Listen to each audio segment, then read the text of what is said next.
మీకు ఎంతమందికి జ్యోతి ఎర్రాజీ తెలుసు? గూగుల్ ఓపెన్ చేసి సెర్చ్ చేయకండి. అదే మీకు ఎంతమందికి బిగ్ బాస్ విన్నర్ తెలుసు అని అడిగిన వెంటనే కళ్యాణ్ పగడాల అని చెప్తారు కదా. సిగ్గుండాలి మీ అందరికీ. చెత్త చెత్త షోల పైన, చెత్త చెత్త వీడియోల పైన ఉన్న ఇంట్రెస్ట్ మన దేశం పైన లేదు మీకు. మన దేశం కోసం గోల్డ్ మెడల్ తీసుకొచ్చింది మన తెలుగు అమ్మాయి, విశాఖపట్నం అమ్మాయి. ఆ అమ్మాయి ఫ్యామిలీ బ్యాక్గ్రౌండ్, వాళ్ళ అమ్మ ఒక ప్రైవేట్ హాస్పిటల్లో క్లీనర్, వాళ్ళ నాన్న ఒక సెక్యూరిటీ గార్డ్. ఆ అమ్మాయి 100 మీటర్స్ ఆఫ్ హడల్స్ 12.96 సెకండ్స్ లోనే క్రాక్ చేసింది. ఆ అమ్మాయి విన్నింగ్ మూమెంట్ చూసినప్పుడు చాలా కన్నీళ్ళు వచ్చినాయి.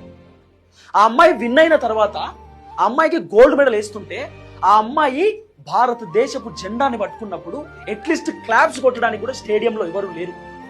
అట్లీస్ట్ ఆ అమ్మాయిని సూపర్ అనడానికి కూడా స్టేడియంలో ఎవరు లేరు. ఇప్పటి వరకు ఆ అమ్మాయి పేరు కూడా మీకు తెలియదు. ఆ అమ్మాయి తెలుగమ్మాయి అనేటటువంటి విషయం కూడా మీకు తెలియదు. అదే పనికి మాలిన రీల్స్, చెత్త చెత్త షోల పైన ఉన్నటువంటి ఇంట్రెస్ట్ మీకు మన దేశం పైన లేదు. మన దేశంలో మన దేశం కోసం గోల్డ్ మెడల్స్ సాధిస్తున్నటువంటి వ్యక్తుల పైన మీకు లేదు. ఎంతమందికి ఈ అమ్మాయి తెలుసు?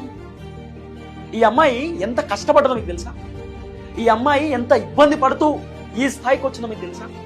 ఇలాంటి వాళ్ళ గురించి తెలుసుకోండి, ఇలాంటి వాళ్ళకు సపోర్ట్ చేయండి, ఇలాంటి వాళ్ళ గురించి బయట సమాజానికి చెప్పండి.